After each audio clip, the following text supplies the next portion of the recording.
ഭാരതത്തിലെ പുണ്യനദികളിലൊന്നാണ് സരസ്വതി. സപ്തനദികളിൽ 4ാം സ്ഥാനത്ത് സരസ്വതിയെ ഭാരതീയർ കണക്കാക്കുന്നു. ഹൈന്ദവ വിശ്വാസപ്രകാരം സരസ്വതി നദി ബ്രഹ്മാവിൻ്റെ പ്രതീകമാണ്.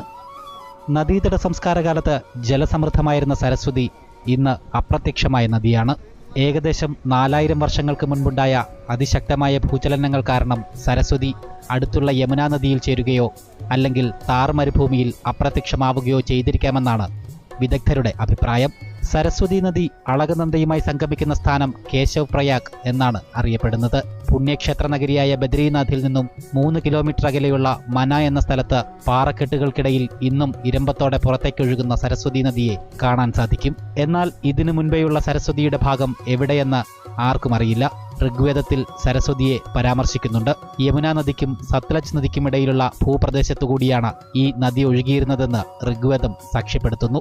എന്നാൽ സരസ്വതി നദി മരുഭൂമിയിലേക്ക് മറഞ്ഞുപോയി എന്ന് മഹാഭാരതത്തിൽ സൂചിപ്പിക്കുന്നു. ഋഗ്വേദ കാലഘട്ടത്തിനും മഹാഭാരതത്തിന്റെ കാലഘട്ടത്തിനുമിടയിലാണ് നദി അപ്രത്യക്ഷമായത്.